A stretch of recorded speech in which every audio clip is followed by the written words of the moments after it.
As a content creator, a podcaster, or an influencer, collaborating with brands helps your work to reach more audiences. For brands and marketers, crafting good partnerships with content creators has many benefits. In this episode, I'm joined by the founder of Mashstartup, Mashudu Modau. He's also a podcaster, a content creator, and a seasoned community builder. We discuss how he helped Yoco, Red Bull, and other brands to build highly engaged communities. You get to set a mission for a particular group of people that believe in the same thing and want to achieve something together. He also shares how brands and content creators can collaborate more effectively. Some of the notable brands he works with include Telkom, Sage, and others. Thank you for listening to The Lead Creative. Please subscribe, share this episode with your network, ask them to share, make the circle bigger.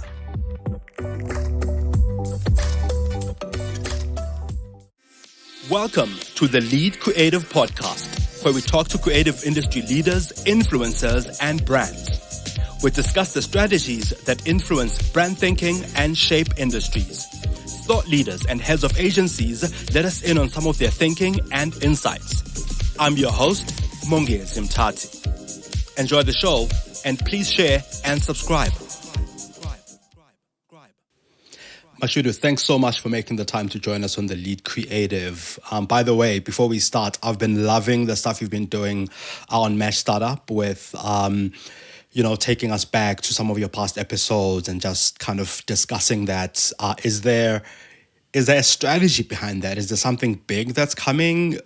Because I see that you've been doing it more now than I guess, say 6 months ago. Has there been a change? Yeah, thank you so much for having me. I see we're diving straight into it. That's how we do it. I think that creatives, sometimes we use social media sort of timelines to measure our work. I think that's a bad thing to do. I think it's important to go back to the work that you've done before, bring it back. There's people that are just finding out you exist and they don't know about all the incredible things you've done. So we shouldn't treat content as disposable and just like it has no value after 24 hours. That's like a social media thing. It's an algorithm thing. We need to think a lot more long-term about the work that we're doing. And I think when it comes to entrepreneurship and small business and startup content, you can repurpose these things, right? Like the principles remain the same. It's not disposable content. You can't just discard these things. You can reuse, repurpose, and reformat content in order to serve you in the present, if you find the right way to deliver it. This is very interesting for me because I've been seeing a lot of this, especially, and I'm saying in recent times, but I've kind of been seeing it more, call it in the past year, than I have, say, for years prior, where people are repurposing the same kinds of content every now and again, every so often, even some of the most influential people or people that I think are influential whom I follow, where they are taking us back to content pieces that you would have seen, more so people that I follow closely, like I follow your work closely, for instance. So I see this on my timeline. I see some of these episodes. I see some of the conversations that you had on the Mashstartup podcast. And I definitely see this rise in repurposing of content, more so on Twitter, because Twitter has, of course, changed its algorithm or algorithms, as it were. How has this change affected you or changed your approach? These platforms are always changing, right? Like you're just constantly adapting to what they think is important to them. I think that simply having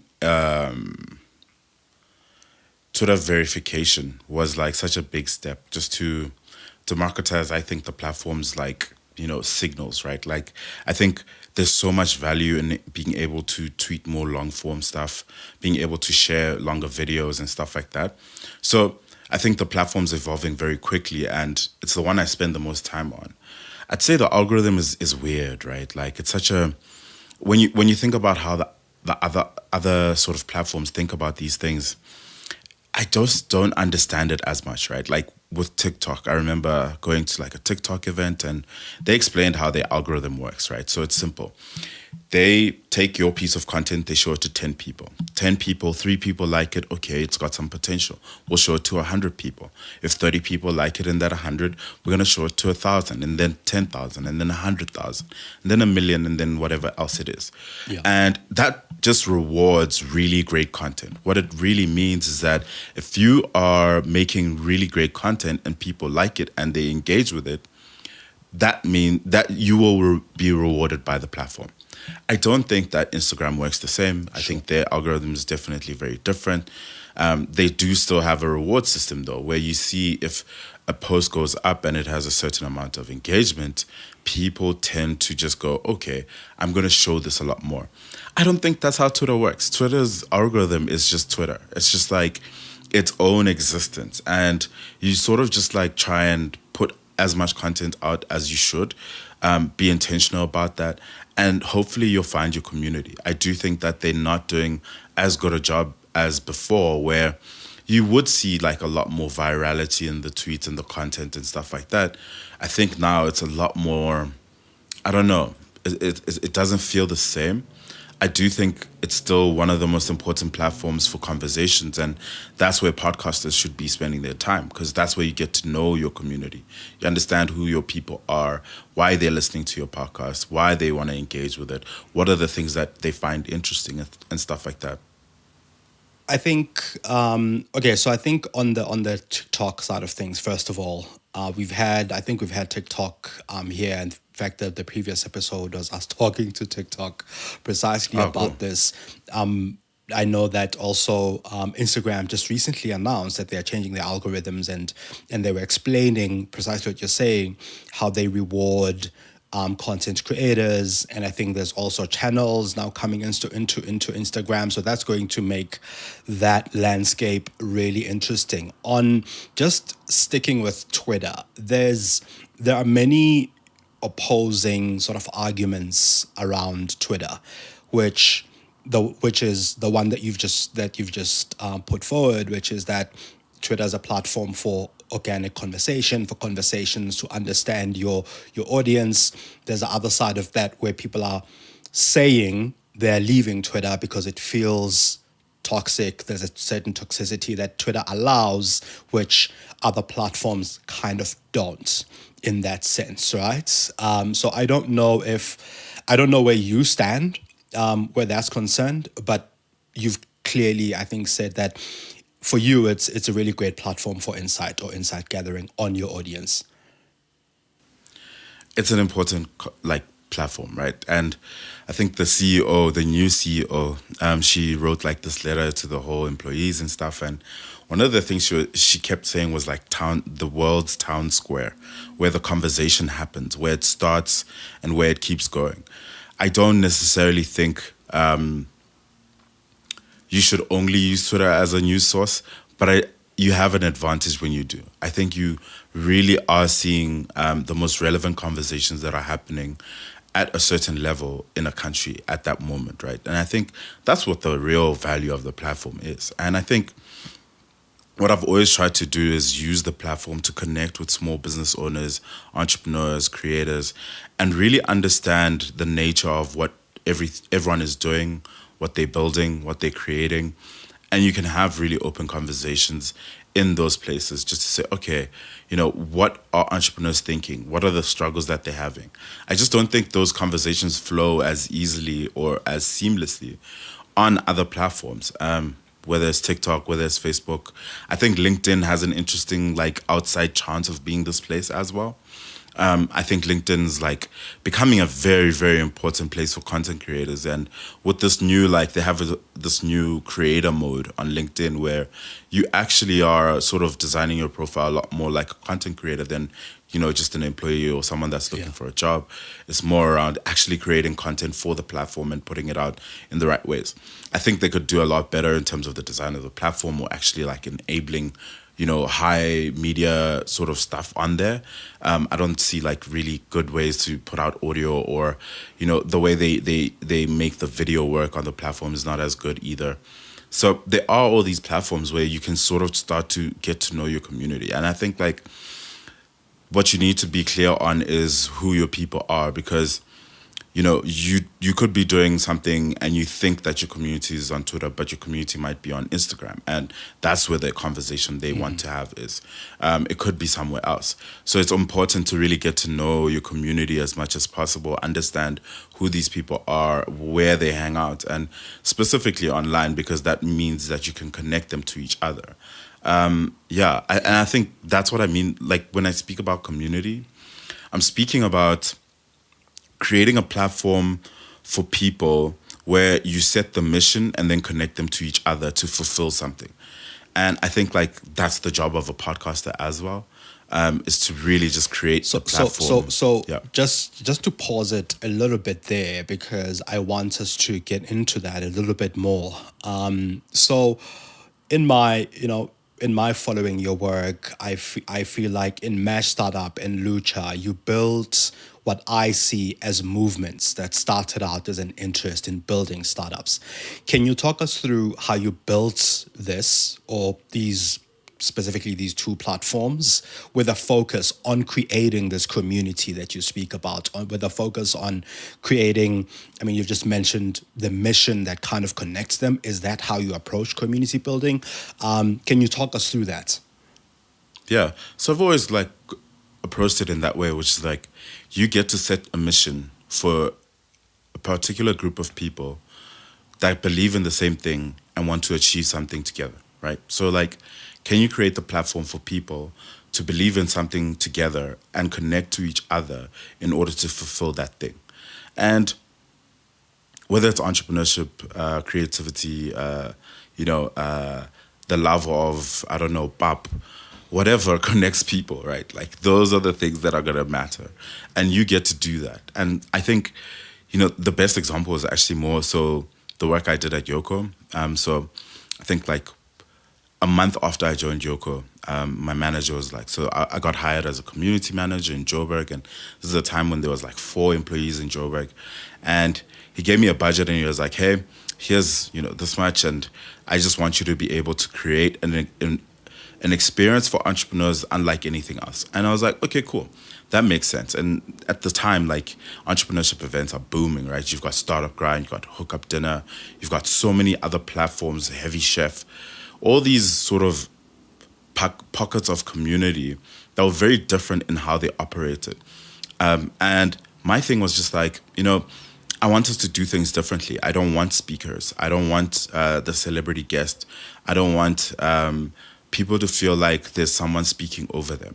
I wanted people to connect to each other through Yoko's mission, right? So enabling people to thrive is Yoko's mission. And we wanted to create an experience and a space where people felt like comfortable, right? So we did it differently. We put everyone in a room, we put bean bags in the room, and then we just put food, beer, and we just said, we don't have an agenda for this thing that we're doing here. We don't know what this is. What we know is small business owners need each other. They need to learn from each other. They need to connect to each other. They need to understand each other. They need to understand if they can create value for each other, where they're struggling, the things that I have in common, and things like that. So I started the conversation by saying, we don't have a speaker. We don't have a stage. We are in this room and we need to decide what this conversation needs to be. And it started by going, what are the things that you're struggling with? What are the challenges that you actually have? What would really move the needle for your business to take that next step? What is one thing you're really amazing at that you could offer to someone from across the room? And everyone started connecting on that basis. And that's how Yoco Meet started. And that's how it exists. It's very, very adapted now, but that's how it existed for a very long time, as just an open space to allow people to connect to each other via a mission that was set by Yoco. And you sort of get to do the same thing as a content creator, whether it's like a podcast or a platform. So we've built a platform now for entrepreneurs called Founders Source. Pretty similar thing. Here are all the resources you need to build something. Our mission, just keep building. We're going to enable you to be able to do just that. Now we need to figure out, how do we start to connect people to each other based on this mission?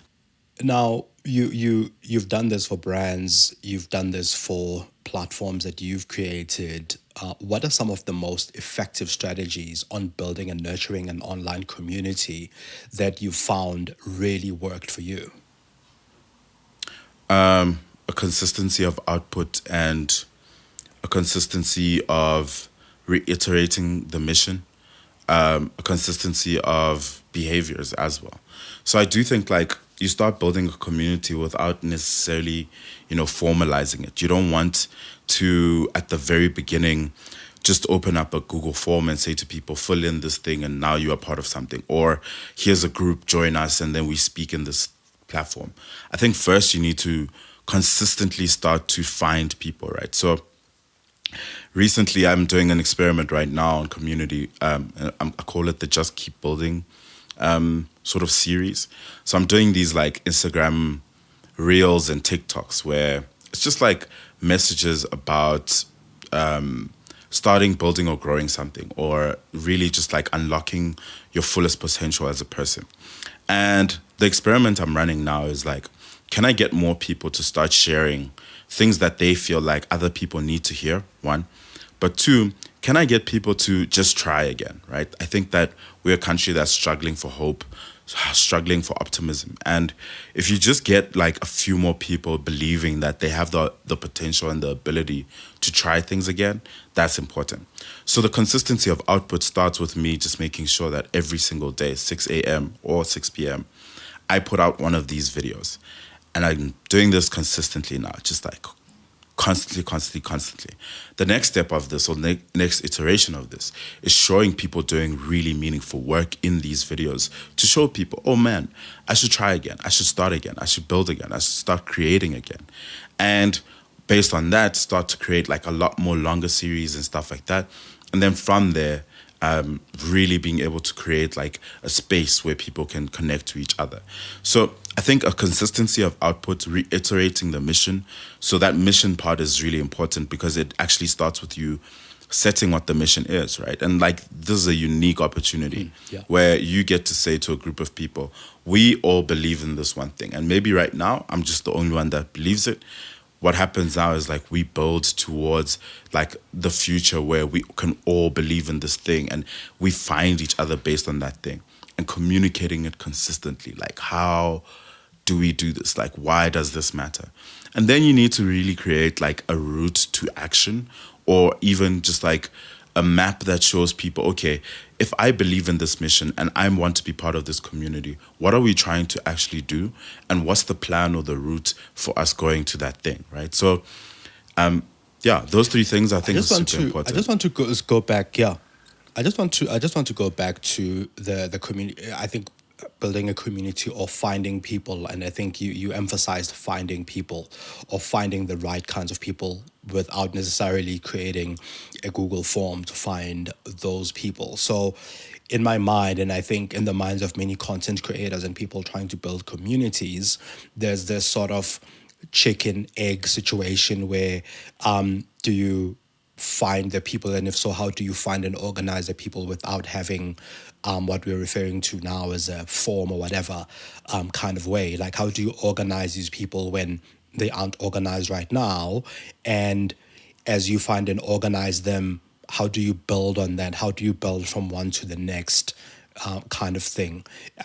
Right now, of course, you're building another community, or at least you are adding to the community that you've built, but you've also now have, call it, an established community that follows you, follows your ethic, follows your ethos. So it's easier to have that sort of domino effect of other people who are similar to the kind of people who follow you, or at least who have a similar mindset. How do you find these people?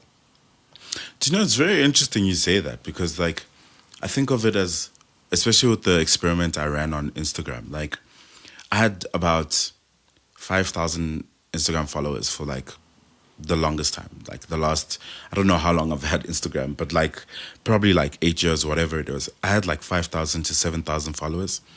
And I was very comfortable with that. I was chilled. And then I started running this experiment where I was just trying to share specific messages of like hope, encouragement, things that enable, empower, and educate people in some level, right? Like it might be short form content, but you can do that. And I started putting up these reels with my tweets and stuff like that. And from I think about January until like March, I gained something like 45,000. Like now I'm on 45,000 followers. And for the longest time, like I just couldn't grow my Instagram because I wasn't really creating content that was authentic to me. It was just like, oh, I'm on Instagram. I should probably take pictures of my food because that's what people are doing there, right? Like you take pictures of your food, you take Yeah, pictures yeah, of you yeah. having fun. But it was like, no, that's not what was Your authentic to me. What travels, was yeah, yeah. exactly like what was actually authentic to me would be, sharing my thoughts. I just needed to find the right way to start being able to do that on that platform in a way that was authentic to me. So I think when you start to try and find your community, it's really about creating something at scale where you are signaling as much as possible on every platform who you're trying to reach, right? Like, I think when you put out content Sure. consistently enough around a very specific focus and you're reiterating your mission. So, like, I talk about just keep building as being my new mission for people, right? And it's Right. literally every day, just like putting out these messages every day. And on Twitter, you'll see the tone of most of what I put out is really around that ethos. And that's how your community starts to find you because even if it's just one person following you, or you just putting this out on like an account on TikTok or Instagram where you don't have anyone there, what the algorithm is built to do is find those people. And I think like TikTok is the best platform for this, where if you are looking for a specific type of content as a person, it will go out and find those specific types of content. And the more these algorithms get to know you and understand you, they start serving you up the right things. So what your role is as a content creator on the other end is to make sure that you're feeding the machine enough that it actually goes out and finds the right people for you and like it signals them back to you. I never had like a massive following on Yeah. all these platforms. It was really like the consistency of messages where I was just speaking about the same things very, very like consistently. Entrepreneurship, small business, startups. I don't like to go left, go right. No. We are here to try and like enable as many people to start, build, and grow things they care about. You put that message out so much that people start to really gravitate towards you based on it. If you're enjoying The Lead Creative, please share this episode with your network and hit follow or subscribe. Enjoy the show. That last bit is something that I want us to expand on a little bit. This idea of sticking to a single-minded message on these platforms, because in the past, and you would have been, you would have been part of the community of content creators, community managers who in the call it 2010s, 2012s were telling people, or at least the message then was, be authentic, be yourself. Talk about what you want to talk about, all of these things, right? And that also meant bring in the business, bring in the personal, bring in the this, right? So be a sort of holistic social media user so that a person feels like they know and understand you. Today, we are saying have a more single-minded message. So from what I'm getting in what you're saying is like you talk about building, you talk about startups, you talk about building again if you've started and failed. So your message is really around this sort of startup and create messaging. It doesn't mean you don't have opinions about politics, about power outages, about all these other things. But what I'm hearing is you saying you have these opinions, but you won't bring them into your platforms. So what's the change between back then when we were saying have a more holistic, authentic account to today when we're now saying have an authentic account but stick to a single-minded message? What's the change? That's very interesting. And I really like the question, by the way. I think like the last time I got in trouble on Twitter, right? Like I don't get in trouble, right? Like I never say anything crazy. So, but the last time I did, it was because I saw like this these packets of like boerewors that were vegan, right? And I quoted the tweet and I was like, if vegans love veggies so much, why do they want to recreate everything that the meat has, right? Like the shapes and the tastes and all of that. Very, very ignorant message. This is something that I had no business talking about, but also very, very like it came from an uninformed and like it wasn't from a good place, right? Like, and I remember just like tweeting this, putting it on online, and then going to work and forgetting about it. And then someone like randomly in conversation at work was like, "Yo, dude, what the hell did you just do?" I was like, "What are you talking about?" And they're like, "You should check your Twitter." So I go online and like this tweet is on like 2,000 quotes and like crazy ratios, right? And it's just people bashing me, just like, you ignorant bastards, you know, what. And like, that's the message here, right? But also the message is like, I don't like to talk about things I don't feel deeply informed about. So I think before it was easy for you to be able to be all these things. You are a human being, you're multifaceted. There are many things that interest you, there's things that you care about. But the reality of like the social media world we're in, but also this content creator, brand builder sort of era we're in, we need you to focus. We need to know what you're really about. And it really starts with simple things, by the way. Like my handle is the most direct thing. It's like at Mash Startup. You don't care about what the Mash thing. It says startup right there in the name. You go there, you know what you're expecting. Yeah. Go to my bio, you Sure. see words like entrepreneurship, empowering, enabling, you know, all these things. And the reason why I say it's okay to be a human being and try and like comment on these other things, but people need to know what they want to get from you. And if you're not doing a good enough job communicating what you care about, what are the things you're going to speak about, what is the focus of, like, why are people going to take their time out to speak to you, listen to you, engage with you? They need to know what you're about and what you believe in. And that's a very important part. It's like what you believe in that I can buy into. And like, that's the ultimate, you know, win for any content creator is building a community that backs them just as much as they back themselves. So if you're gonna, you know, put out more content, they are gonna help share that content and really help amplify it as well. That's the really good mark of it. And that can only happen when people feel like there is a focus. We understand why we're here. I don't think I'll never be able to, you know, create like there's a certain cap for entrepreneurship, small business, and startup content because only a certain amount of people, realistically, are deeply invested in starting, building, or growing things. It's not an easy thing. South Africans, for the most part, are being forced into it because we don't have opportunities and things like that. So it's a very small amount of people. I think that I need to be realistic and clear that I'm building a deep community instead of a wide one. It's not about building a massive audience. It's about Right. building a very deeply engaged community of people that believe in the things that you believe in, want to back you, want to make sure that you are winning, and also want to like achieve something through the work that you're doing. So my job, honestly, and like I say the focus is to, you know, start, build, and grow things, but the actual focus is to enable, empower, and educate people to be able to start or grow something that they care about. All the content needs to be able to do that.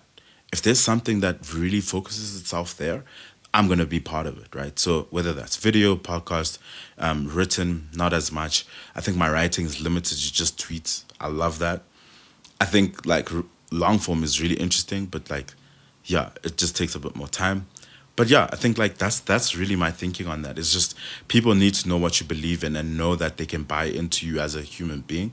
Um, but you'll never see me be able to do that again. Like I'll never be able to be, you know, just champagne posting or like, you know, trips and things like that. It's always got to be linked to this mission that I've set for myself and the community that I want to build. You've mentioned that you worked with Yoco. You've also worked with Red Bull to help them build their communities. How does the work you do for established brands differ from the work that you do in, you know, with as a startup that you bootstrap? How different is the approach? Yeah, so with Red Bull, I was working with Red Bull Amapigo, which was the social impact sort of entrepreneurship development arm of Red Bull, right? And it was really exciting work, mainly just like sharing and finding. First, it was finding entrepreneurs that could be part of this amazing, cohorts and be able to be part of these programs and things like that.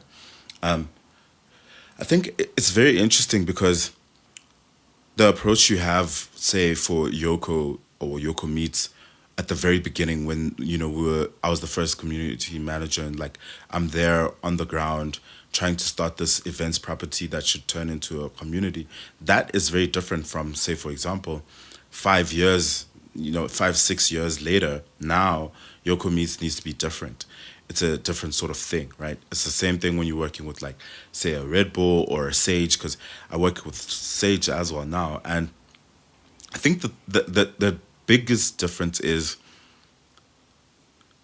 with the startup or like at the very beginning, you can set the rules on your own versus with corporates where I think there's a lot more structure and a lot more, okay, but we need it to be able to do just this specific thing. I think they want things to be very focused. They want things to be very intentional. But you have a lot more experimental and like room to play when you're doing it with startups or when you're running your own experiments. But either way, the approach to the mission and connecting people, that is not that different. It's really about the difference in how we set the mission and how we achieve it as well, and the scale at which we do it, right? So, we live in a capitalistic world. So, if a corporate gives you a budget of like 100,000 rand to run an experiment on how you can help them access a new community, it's easy for you to like find different ways to try and do that. I wouldn't suggest that. I think like constraints are important for innovation in people.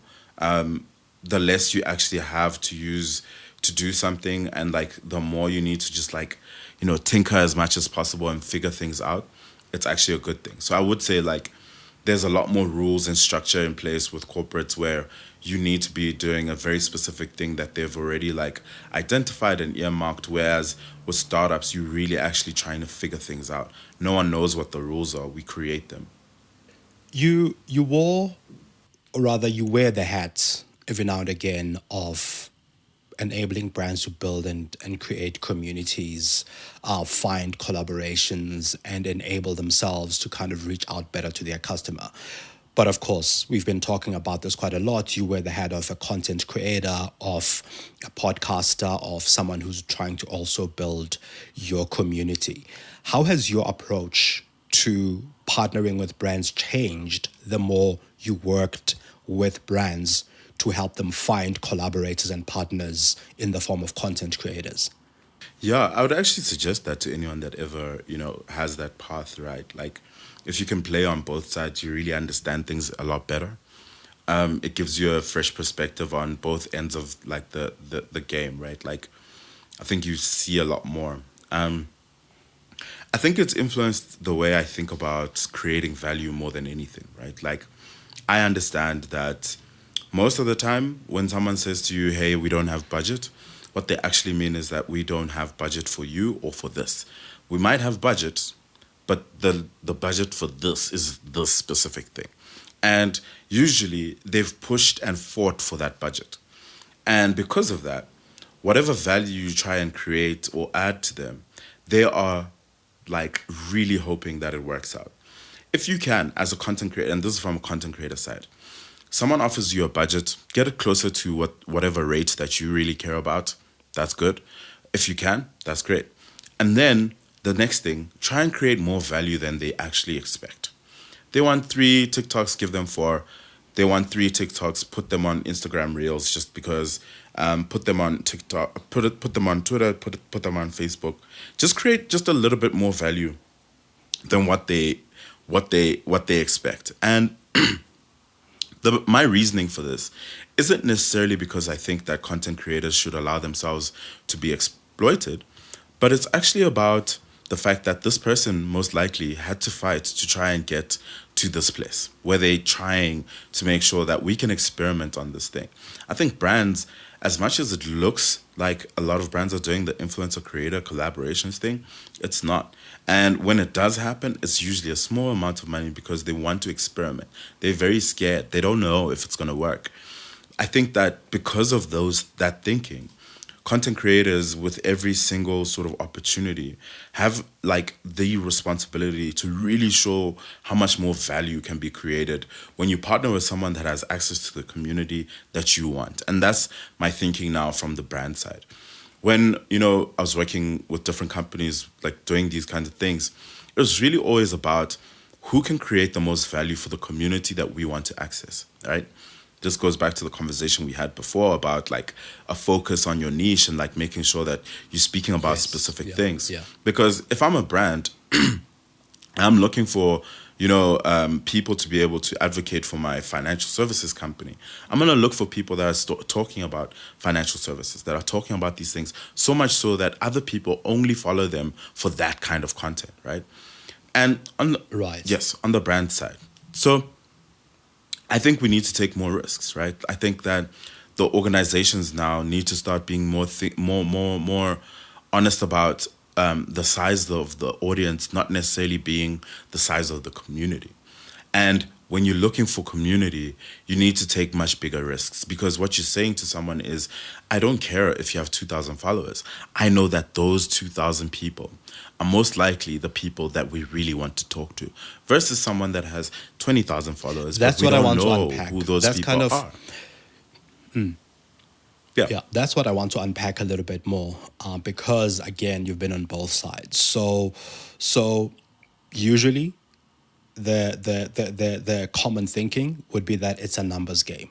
10,000 followers, 100,000 followers is better than 10,000. 10,000 is better than 1,000, give or take, right? That said, with your communities, for instance, you have a startup community. And to a startup community, a really great, for instance, as an example, bookkeeping platform or a really great cloud service would be really amazing. They would pay quite a substantial amount for that. So is it a numbers game in terms of the number of followers, or is it a numbers game in terms of the quality of the follower, and what those followers could kind of pay for the service? I ask this because we keep talking about niche versus broad. We keep talking about focus versus being call it like a magazine program or a magazine that kind of focuses on everyone, right?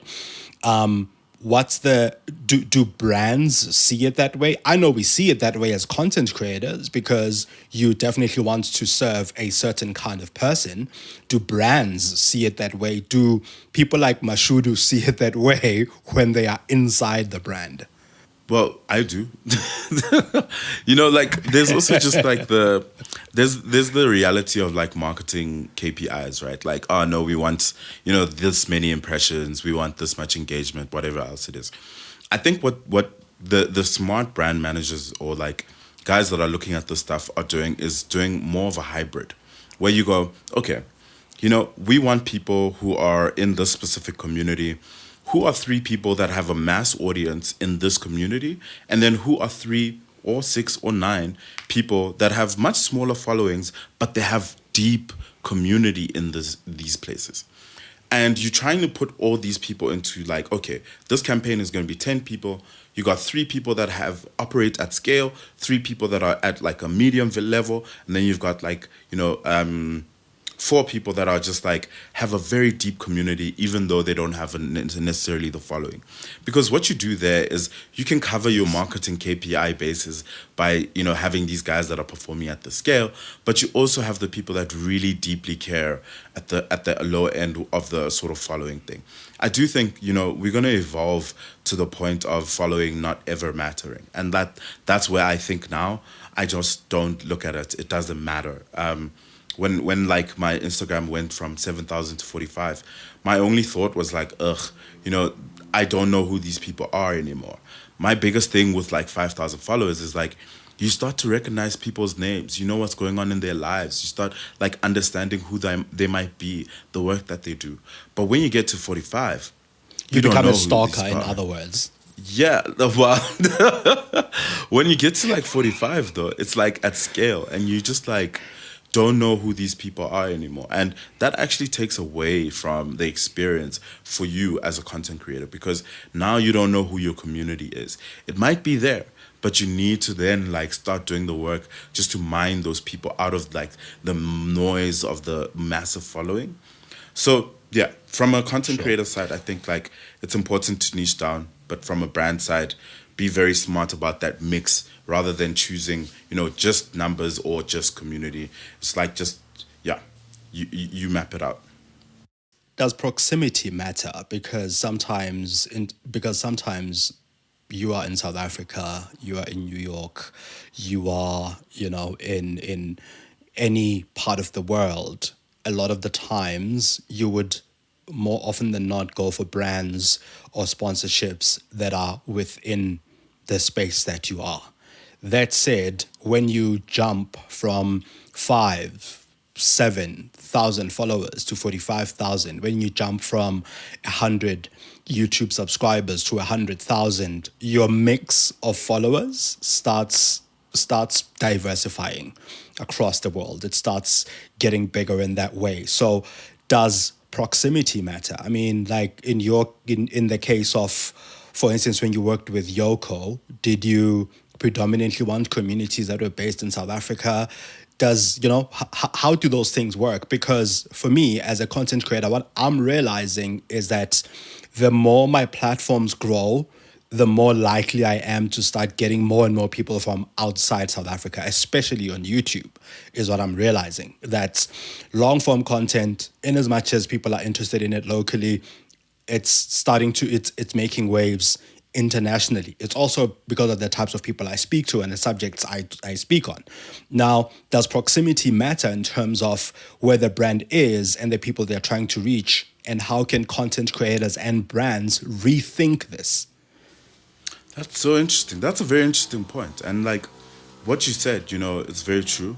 When we jumped from 7,000 to 45, I noticed just like how many of them were actually from, markets where they have a lot more access to technology, a lot more access to the internet. And I started wondering, like, that's interesting. Is it because they just have that, reach? And because the platforms now are mainly about the quality of the content and not necessarily the location of where it's coming from, they're going to get served that content, right? So I do think like the platforms don't care anymore, which means we should be thinking differently. The only difference is with the brands, most of the brands that I'm working with are speaking or focusing on South Africans, right? So then I need to be very conscious of making sure I can keep that South Africanness and make sure that like the content has that sort of focus, because you don't want to go too far out, right? Because if it's too far out, then you're Yeah, just a generic product and no one really knows who your community actually is. And I don't think you want that. So sure. it is something that is just like a consequence of the growth, that your audience will start to diversify in terms of where they're coming from.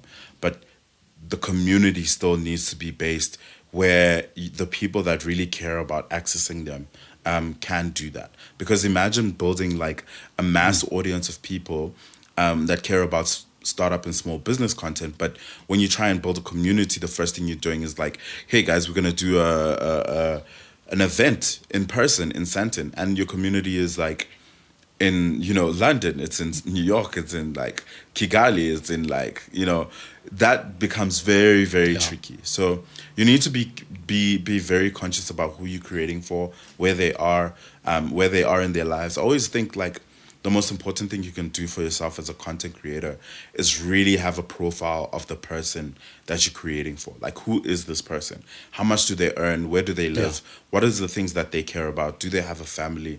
Are they building a home? All these different things. Because just like businesses and brands, you need to be more intentional about who you're creating for, what you're doing, how you create it. Those things really Yeah. start to matter. If you're enjoying The Lead Creative, please share this episode with your network and hit follow or subscribe. Enjoy the show. Build for mindset rather than location, or rather than Yes. that kind of But proximity. location So still build. So matters. so by mindset, I just mean the demographic that you're reaching out to, if they are about startups built for people who are into startups rather than people who are necessarily into startups in Joburg. Like I'm trying to think of content creators, some of the big names out there, like Rogan, for example, versus a travel blogger or vodcaster in Joburg who reviews places in South Africa. So that does that kind of matter? I suppose it does, because if you are a brand, that's what you'd be looking for, right? You know, I think it just there are no rules. Like I think we try and like label these things too like definitively sometimes. Um, I think that you need to Yeah, do the yeah, things that yeah. work for you, right? Like when it comes to creating content, we really mostly are like first timers and like everyone's just DIYing, and like you really need to be honest with yourself about the things that you care about. For me, it's like enabling, empowering, and educating South African entrepreneurs is great, but I want to do broader. So I care about being able to access a lot more people, but I'm always going to have the South African context be very, very visible. So, for example, with my podcast, we have interviewed a bunch of entrepreneurs from other countries and other continents, but primarily this is about South African startups, right? Like, and you're gonna see that in the content itself. You're gonna see that in the guest selection. You're going to see that in the companies that we want to talk to. They're usually solving South African problems from a South African perspective with a South African thinking. And that actually matters. The next step is to go across the continent, because I think that's super important as well. Like really understanding the context of building startups in Kenya, in Egypt, in Nigeria. I think it becomes like so much more impactful when you start to build that way, but not necessarily just going, I am based here and I will not create outside of this place. Can you share some thoughts on your experience of securing sponsorship successfully and advertising from a podcasting perspective and content creator perspective? Because you mentioned that you've collaborated. I know you've collaborated with Red Bull. You collaborate with brands every now and again. You collaborated. There was another one with Kepi Tech as well. Do you find that these collaborations work to kind of sponsor the podcast or platform that you're building, or do you build the platform with the intention of monetizing something else, the same way that we kind of, people kind of did with blogs in the past, where you blog to monetize your talks, or you do this to monetize something else?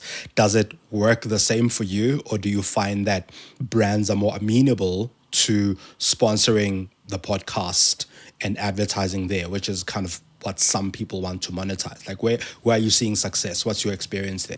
Yeah, it's a very interesting question. Again, so I think like I've always thought of these things as being just like buy into the community, don't buy into a specific medium or a specific platform.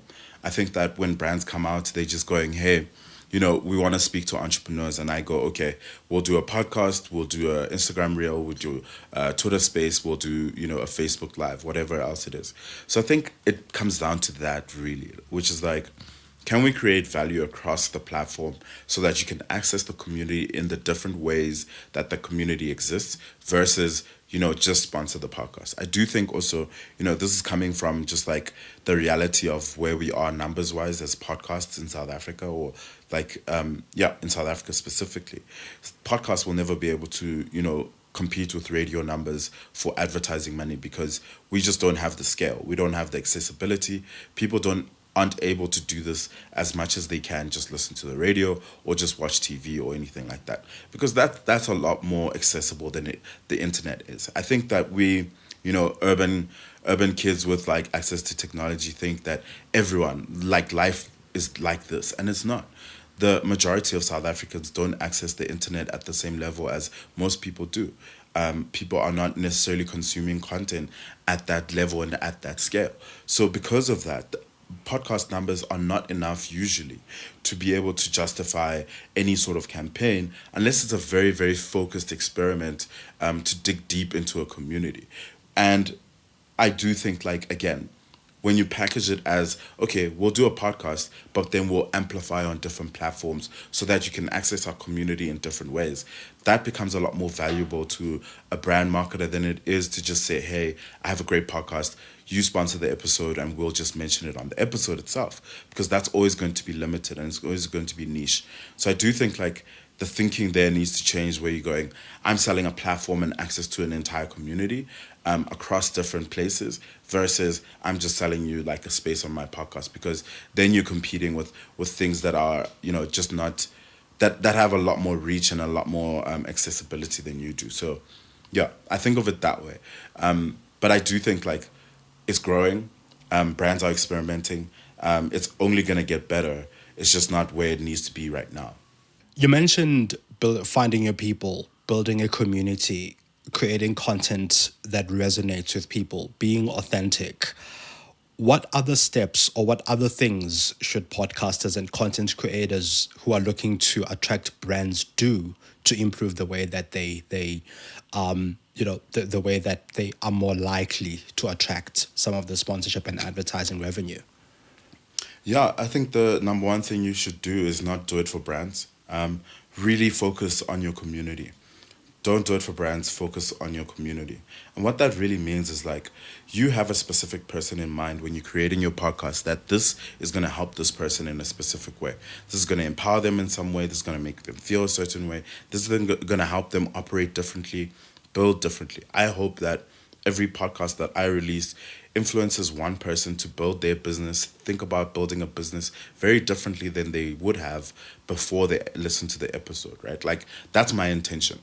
And with that intention, what that means is if, say, for example, an accounting software like Sage, who are an amazing partner I've had for about a year, 2 years actually, who are going, you know, we're going to partner with you long term to enable more small businesses to access this amazing tool.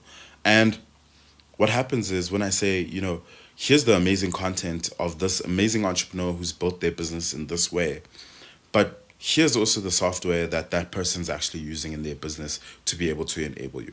That is like synergy. That is just like perfect alignment where you're going, I'm speaking to people that are starting and building things. You want to access those people. We partner with each other to really amplify this message of these amazing tools and resources.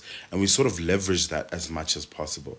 So I do think like that's the first thing is I think of my community first. What do I hope that this person learns and understands that helps them start or build better? And whoever I plug into this platform, they can also elevate that by saying to this person, not only do you think about building differently, here are the resources to be able to do that. So I do think like when you think about it that way, where you're going, I'm not building for a brand.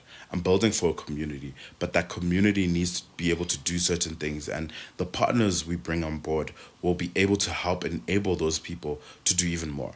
So I think maybe I can share like my big announcement, because I heard you speak about it like earlier, right? And my big announcement is like You being you will just now. In fact, go ahead. Go ahead. No, Must I go do- ahead. are Go you ahead. sure? Go for it. I What can is wait. this big announcement? Yes. No, no, no. Go ahead. Go for it. What is this big announcement? I mean, we've been on the edge of our seats since you mentioned it on Twitter. So go. What is the big announcement? Tell the people. So my big announcement that I'm choosing this platform because I think it's an important platform, right?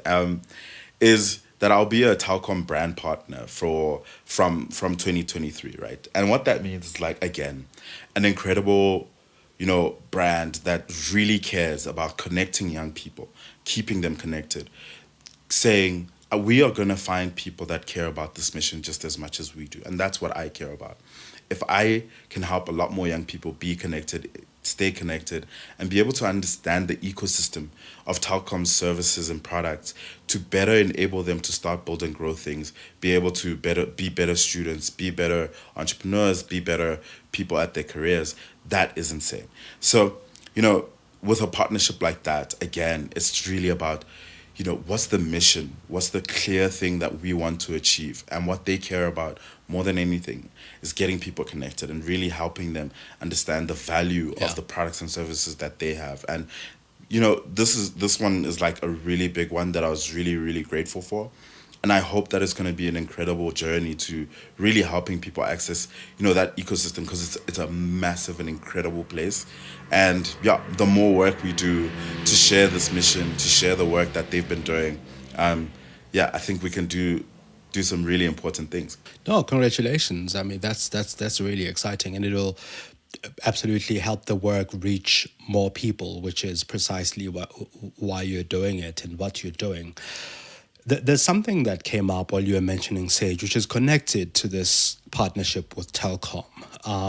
You mentioned radio a bit earlier in the conversation in terms of advertising and advertising revenue. So, one of the things about radio and established media is that there's a template or predominantly a template with which they approach an advertiser, with which they approach a brand.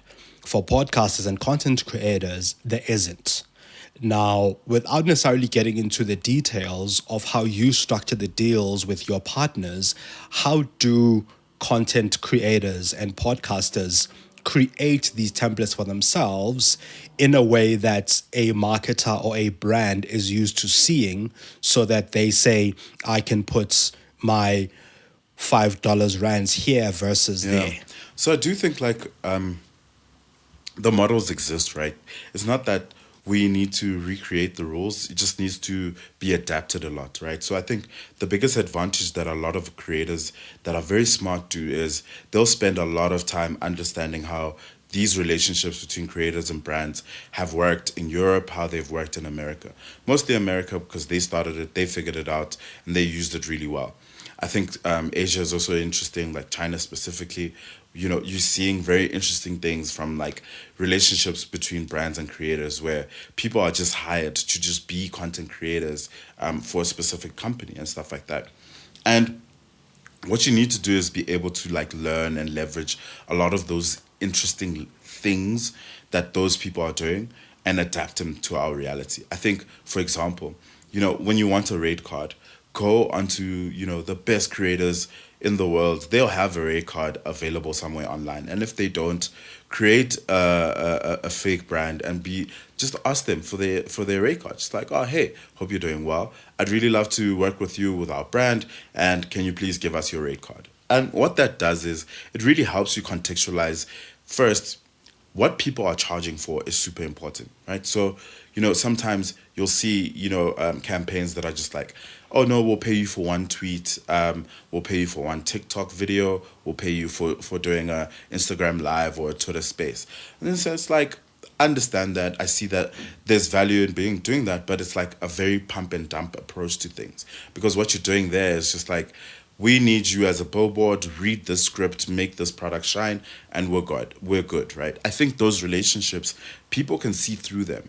And inauthentic sort of things like that, your community will start fighting back because they'll be going, I don't know if this is authentic to him. I don't know if this is what he really cares about. I know this person, like I know their mission. So I'm not sure if this is okay. But when you partner with brands on a long-term basis and you're saying, we want you to be the person that speaks, that shares our mission, that understands our products, that advocates for our products from an informed place, that makes sure that the people that need it the most are getting access to them. That's a different relationship, right? Like that's where you're going, hey, we should partner for the next 2 years on my podcast. I'm gonna put you on, on the right places where I'm showing up. And I wanna show up for you as well. What events do you guys have? Where can I take part? What are you guys doing in communities? How can I get involved? All these different things. So for me, I think that those relationships are going to start changing where brands are starting to be a lot more conscious and saying, you know what, we don't want to pump and dump. What we want to do is partner with people that can really advocate for our mission and help us connect with the right communities. And we want to partner with them for a long-term period. That is going to become a lot more common because brands don't want to just like, quick. And because audiences are starting to learn, this is not who they are. So I do think like, you need to be Yeah, very, yeah. very conscious about how you design the way you want to build these relationships and trying to emphasize Sure. how important it is for you that they understand that you want to make sure that your community understands why you're partnering with them and how you can actually make sure that that partnership benefits your community as well. So where we started, I think we started out talking about the fact that algorithms almost reward content that kind of works and content that people are interested in. I'm getting a sense now of you saying that audiences reward authenticity. So if algorithms reward best good performing content, audiences reward authenticity when it comes to the kind of people who follow you. Now, in closing, what are your thoughts on how brands can dip their toes into podcasts as well as into sponsoring content creators? And for content creators, how do they build the kinds of brands, the kinds of content, the kinds of platforms that make advertising and sponsorship deals possible and easy to come by? So I'm going to start with the last question because I think it's such an important one. If you build a core community in a very specific subject matter that really has a clear mission and those people are deeply engaged, every brand will care about contacting you, right? So like if you're doing it for small businesses, whether you're doing it for, personal finance, whether you're doing it for travel, whatever it is, if you build a big enough community of people that deeply care about that subject matter, are deeply aligned to the mission that you've set and are deeply engaged with the stuff that you're making, everyone that is interested and cares about accessing that community will understand that their responsibility is to make sure that they partner with you to make what you're doing more sustainable, but also to help them be able to access that community. That's it. Like I think that's the entire game, is building a core community in a clear subject matter of people that are deeply engaged, deeply, care about something and like deeply engaged in the mission that you set as well. That's the last question. In terms of brands and podcasts, I do think like South Africa sort of skipped a step in that we went from 0 to 100 too quickly, right? Like we just didn't have the phase of experimentation from brands to test these things out. And maybe we just haven't gotten there yet, right? Which is what we need is a generation of small businesses or startups that start going, you know, we can't afford to be on Twitter with influencers. We can't afford to do influencers on TikTok, on Instagram, and stuff like that. But there's this really, really, really small, very core community of people that listen to this type of content or watch this type of content. Why would we not experiment with those people first rather than trying to put our money in Facebook ad spend or something else? I think there's a massive opportunity for startups, especially, to really think about this differently. And you saw this in America. So early on, I'd say 2010s or whatever it was, you saw a lot of work with like Shopify, Squarespace, a couple of other startups where they thought about this and they went, we might be better off just putting just like 10% of what we actually used to spend on Facebook and just putting it on podcasts where people are speaking about the things Yeah. that we care about. Squarespace and Shopify, all they care about is accessing a lot more creators, entrepreneurs, and people that want to build their own platforms on the internet. They hit every single entrepreneurship podcast, small business podcast, startup podcast, life improvement, self improvement podcast, creative podcast. And it was really like you'd see them across 10 podcasts because as an entrepreneur, as a small business owner, you know the sort of podcast that you're listening to, and they'll probably be in the same pool. And they could target those people several times over these different channels, but like, it's the same community. I think that we're going to see this start happening in South Africa where someone like, say, a Naked Insurance goes, okay, we want everyone that talks about personal finance or anything related to like finance of yourself in any way or self-improvement. We want all of those podcasts to be sponsored by Naked. And we want the hook to say, get Naked, use the offer code Naked Mash. And that's the experiment that needs to happen. So what happens there is you charging for, just placing the ad itself, and then you're saying to Naked, okay, guys, what we need to do actually is use this as a test. And I think a lot more podcasters should be doing this Yeah. with the brands that they care about. Ask them for a promo code. Take that promo code and use that promo code on your podcast. If enough people start converting off of that promo code and you are getting paid a certain commission, for example, for using that promo code, something will come out of that. So I do think like that's what needs to happen is like a lot more experimentation, a lot more startups going, we want to give these guys a chance. but you can also do this on your own without the brand's knowledge. A lot of these tech companies, whether it's like Yoco, Frank, a couple of other guys, what they'll do is if you sign up as a user, you'll get a promo code based on being a user. And what you can do is literally just refer people, and the company doesn't, like, they encourage you to do this. And if you put it on your podcast and a lot of people convert, you've monetized your podcast without having to even have a conversation with the brand. So I do think a lot more of this innovation, this thinking needs to also come from the creators, where the creators start being the ones that go to like startups and small businesses and say, hey, I know you don't spend, you spend money on Facebook ads, but would you rather, put this on a podcast instead? Let's do this as an experiment. You pay me for every sale that I make. You don't pay me if I don't make any sales. No one loses anything in that situation. And we have like this experiment running where we start to learn whether or not this could work. So I think that's what really needs to happen. Just experimentation. I think podcasts are right now still going to be something that people are experimenting with. And if you have a clear KPI, like a promo code with a sign up, then you really can measure whether or not something is effective. And that's where brand managers need to start doing. It's just like, let's see. It's time to experiment. It's time to test. Give the, small podcast just a few rands just to test this out and see whether or not it can work. And the brands that do it really authentically and connect with the right communities, I think those guys will win. That's great. Thanks so much, Mashudu, for the time and for the insights. I think, I'm getting a lot out of that. Build your audience, experiment. And I think more and more brands need to start viewing the world, especially with content creators, through a startup lens of experimentation, of creating something meaningful. And yeah, congratulations on your partnership with Telkom. I look forward to seeing what you do with that. Thank you so much, brother. I really appreciate the time and being on the platform. No, it's a pleasure on our side.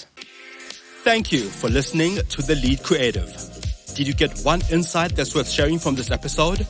Please share it with your network or your friends. Pop me some of your ideas and innovative finds on Twitter on @Mongezi. This podcast is available on Spotify, Stitcher, Apple, Google, or wherever you listen to your podcasts. You can also find me on mongezi.com.